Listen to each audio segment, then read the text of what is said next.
Allahumma hdina fiman hadait. Ya Allah, berikan hidayah kepada kami. Fiman hadait, sebagaimana engkau sudah berikan hidayah kepada orang-orang sebelum kami. Jadi yang kita minta ini pertama hidayah.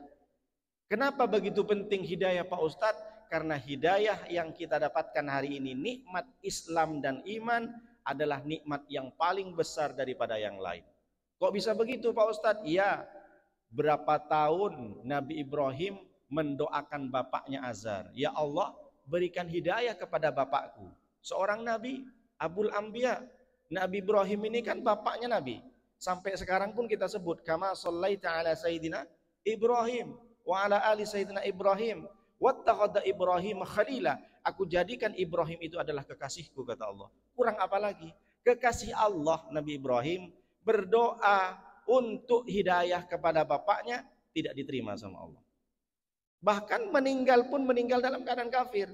Azar, bapaknya Ibrahim adalah memproduksi, produsernya berhala, tukang buatnya berhala. Bayangkan coba, minta sama Allah, berikan hidayah kepada bapak saya ya Allah, tak dikasih. Sampai mati pun Allah tak berikan hidayah. Yang kedua, bertahun-tahun sebelum Nabi Ibrahim, jauh sebelum Nabi Ibrahim, ada Nabi Nuh. Bertahun-tahun Nabi Nuh berdoa sampai menangis, ya Allah, berikan hidayah kepada anakku, berikan hidayah kepada istriku. Seorang Nabi Nuh, coba bayangkan, minta doa diberikan hidayah kepada Kan'an, tapi Allah tidak berkehendak dikasih hidayah. Kan'an tenggelam bersama orang-orang kafir. Coba bayangkan Nabi Nuh. Lalu yang paling terakhir, yang paling kita tahu, siapa dia? Nabi kita, Nabi Muhammad SAW berdoa kepada Allah, berikan hidayah kepada Abu Thalib. Abu Thalib bukan hanya sekedar paman, bukan hanya sekedar orang tua Sayyidina Ali, tapi beliau mendukung dakwah Rasulullah SAW. Dan bahkan sebelum meninggal pun Abu Thalib menyatakan, yang benar itu agama Islam. Tapi karena aku sakit hati, kalau aku diejek, aku tak kuat Muhammad. Aku bukan tidak membenarkan agamamu, tapi kupingku ini tak kuat kalau aku dicaci maki, kalau aku ikut agamamu. Sampai meninggal, Abu Thalib pun tidak Islam. Sampai meninggal, Abu Thalib ini dalam keadaan kafir. Coba bayangkan, Nabi Muhammad minta doa kepada Allah, ya Allah, berikan hidayah kepada paman saya. Tapi kalau Allah tidak berkehendak, meskipun dia adalah paman Nabi, meskipun dia mendukung dakwah Nabi SAW tentang kejayaan Islam, tapi Allah tidak berkehendak hidayah ada datang dalam Abu Thalib, tidak akan pernah ada. Lah kita Bapak, kita dari kapan kita dapat hidayah?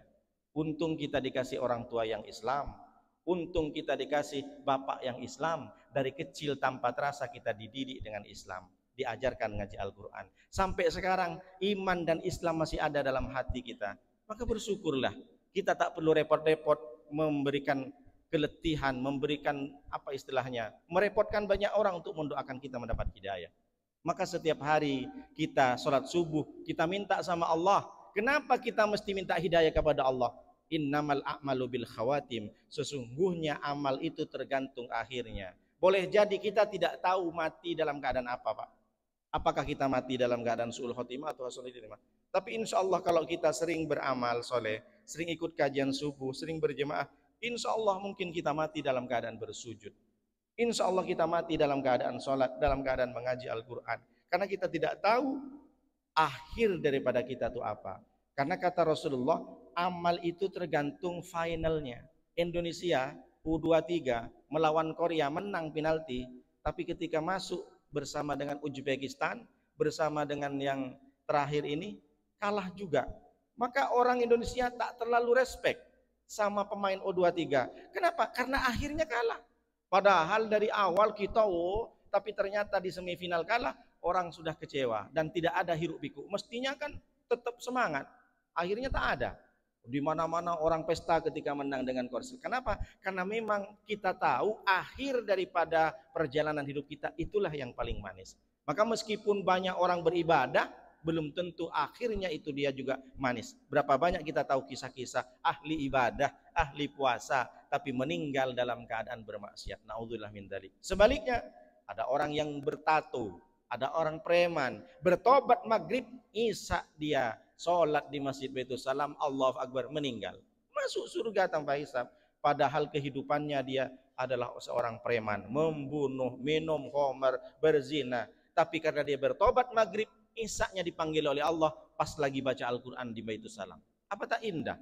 Nah kita kan tak tahu kita matinya di mana. Berapa banyak yang sudah ditampakkan di media sosial, orang ketika ruku subhan rabbil azim wa bihamdi meninggal, seorang imam. Maka kita tentu selalu berdoa kepada Allah, Allahumma htim lana bihusnil khotimah wala tahtim lana bisuil khotimah. Ya Allah, akhiri hidup saya dengan husnul khotimah. Maka kalau ditanya, kenapa kita mesti harus minta hidayah Pak Ustadz? Bukankah kita sudah dapat hidayah? Karena hati ini berbolak-balik. Kenapa berbolak-balik? Dari awal orang itu dari subuh sudah niat mau sholat subuh. Ketika sudah adzan masih mikir lagi, sholat subuh enggak ya? Sholat subuh enggak ya? Sholat subuh, oke, sholat subuh. Setelah sholat subuh dikasih tahu ada pengajian Ustadz Nuruddin. Ikut kajian enggak? Ikut kajian enggak? Ikut kajian enggak? Bingung dia Pak.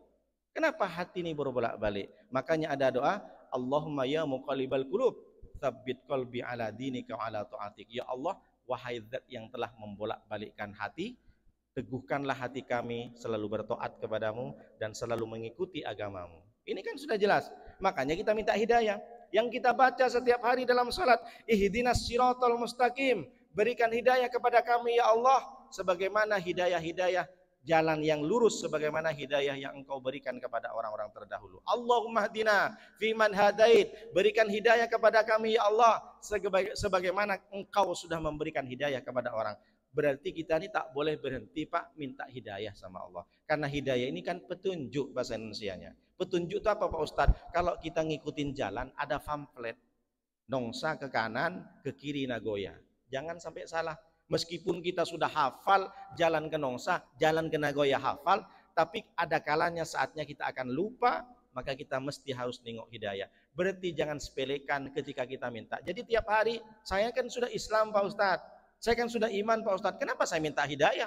Petunjuk kepada Allah, karena tidak semua manusia setiap hari dia dapat petunjuk. Maka kita berdoa pertama yang kita minta, Allahumma hdina fiman hadait. Yang kedua, wa'afina fiman afait. Ini pakai na kalau jadi imam, kalau ada makmum dan imam. Kalau sendirian Bapak di rumah, Allahumma hdini